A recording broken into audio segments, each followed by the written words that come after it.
So hello friends, नमस्कार जय Jagannath welcome to back my channel Rajma Express को आपण ମାନଙ୍କୁ ସ୍ୱାଗତ କରୁଛି। ତ କେମିତି ଅଛନ୍ତି ସମସ୍ତେ ଭଲରେ ଥିବେ, ମୁଁ ବି ଭଲରେ ଅଛି। ତ ଚାଲନ୍ତୁ ନୂଆ ବ୍ଲଗରେ ଆପଣ ମାନଙ୍କୁ ସ୍ୱାଗତ କରୁଛି।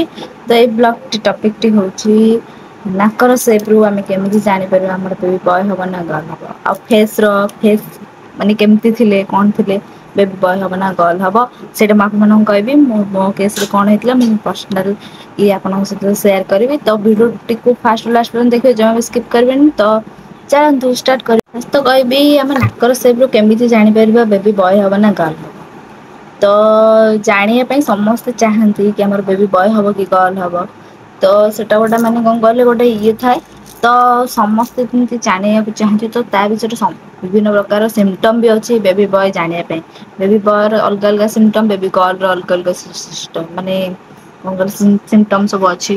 ତ ମୁଁ କହିବି ଆପଣ ମାନଙ୍କୁ ବେବି ବୟ ହେଲେ ମୁହଁର ମାନେ ନାକର ସେପ ଆଉ ମୁହଁ କଣ ଦେଖାଯାଏ, ତ ମୁଁ ସେ ବିଷୟରେ ଆପଣମାନଙ୍କ ସହିତ ସେୟାର କରିବି। ତ ମୋର କଣ ହେଇଥିଲା ମୋ ପ୍ରେଗନେନ୍ସିରେ ମୁଁ ଆପଣମାନଙ୍କ ସହିତ ସେୟାର କରିବି। ତ ଫାଷ୍ଟ ତ କହିବି ନାକର ସେପ। ନାକ ଦେଖିବେ ମାନେ କଣ କହିଲେ ବେବି ବୟ ଯଦି କନସିଭ କରିଛନ୍ତି ତାହେଲେ ଦେଖିବେ ନାକର ସେପ କଣ କହିଲେ ଟିକେ ତେଢା ହେଇଯାଇଥିବ।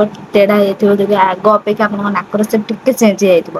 କିମ୍ବା କଣ କହିଲେ ମାନେ ନାକ ଦେଖିବେ ଏଇଟା ଟିକେ ଅଧିକ ବଡ ହେଇଯାଇଥିବ, ନହେଲେ ଟିକେ ବଙ୍କା ଯାଇ ଟାଇପ ର ଦେଖା ହାଉଥିବ, ନହେଲେ ଦେଖିବେ ପିମ୍ପଲ ଚାରିଆଡେ ହେଇଯାଇଥିବ। ତ ଏଇପରି ଯଦି କଳା କଳା ସ୍ପଟ ହେଇଯାଇଥିବ ତାହେଲେ ଆପଣ ଦେଖିବେ ବେବି ବୟ ହବ। ତ ମୁହଁ କଥା କହିବି ତ ଆପଣ ମାନଙ୍କର ଯଦି ମୁହଁରେ ମାନେ କଣ କହିଲେ ବ୍ରଣ ହେଇଯାଉଛି, ମାନେ ଆଗ ଅପେକ୍ଷା ମୁହଁ ପୁରା କଳା ଦେଖାଯାଉଛି, ଆଖି ତଳ କଳା ପଡିଯାଉଛି, ମାନେ ଶୋଇଲେ ବି କିନ୍ତୁ ମାନେ ଭଲ ଦେଖା ହଉନି, ମୁହଁ ପୁରା ଡଲ ଦେଖା ହଉଛି, ତାହେଲେ ଆପଣ ବେବି ବୟ କନସିଭ କରିଛନ୍ତି।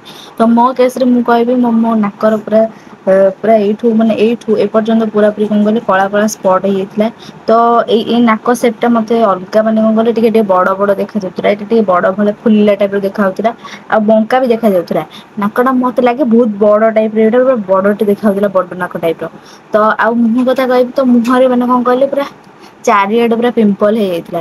ତ ଏମିତି ହିଁ ସିମଟମ ମୋର ଥିଲା। ତ ବେବି ବୟରେ ତ ମୋ ପ୍ରେଗନେନ୍ସି ଟାଇମରେ ଏଇଭଳିଆ ସିମଟମ ଥିଲା। ଆଉ ଟୋଟାଲି ମାନେ କଣ କହିଲେ ପୁରା ମୁହଁ ପୁରା କଳା ପଡି ଯାଇଥିଲା, ଟୋଟାଲି ବି ମାନେ ଭଲ ଦେଖା ହଉନଥିଲା। ତ ଇଏ ଥିଲା ବେବି ବୟର ସିମଟମ। ତ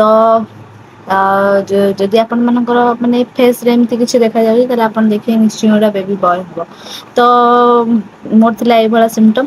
ତ ଆପଣ ମାନଙ୍କର ଯଦି ସେଇଭଳିଆ ସିମଟମ ଅଛି ତାହେଲେ କମେଣ୍ଟ କରିବେ ନିଶ୍ଚୟ। ତାପରେ କହିବି କି ଆଉ ଏଇଭଳିଆ ସବୁ ଫେସ ରେ ଥିବ, ଆଉ ମାନେ କଣ କହିଲେ ବଡି ଟା ଟିକେ ମାନେ କଣ କହିଲେ ମାନେ ଆଗେ ଯେମିତି ଭଲ ଦେଖା ହଉଥିବ ଏବେ ଜମା ବି ଭଲ ଲାଗିବନି।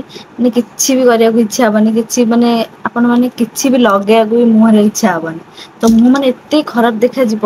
ତ ବେବି ବୟ ହେଲେ ହିଁ ଏୟା ହେଇଥାଏ। ତ ନାକ କଥା କହିଲି, ନାକରେ ଯଦି ପିମ୍ପଲ ହେଇଯାଉଛି ବଡ ବଡ କରି ମାନେ ଫୁଲିଲା ଟାଇପ ର ଦେଖାଯାଉଛି, ବା ବ୍ଲାକ ସ୍ପଟ ସବୁ ହେଇଯାଉଛି, ତାହେଲେ ଦେଖିବେ ବେବି ବୟ କନସିଭ କରିଛନ୍ତି।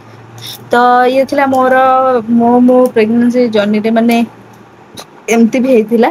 ତ ଆପଣ ମାନଙ୍କର ଯଦି ଏଇଭଳିଆ ଅଛି ତାହେଲେ ନିଶ୍ଚୟ ଦେଖିବେ ଆପଣଙ୍କର ବେବି ବୟ।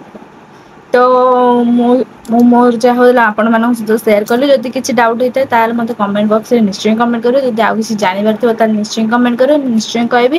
ତ ସେ ପର୍ଯ୍ୟନ୍ତ ରହୁଛି, ନମସ୍କାର, ଜୟ ଜଗନ୍ନାଥ।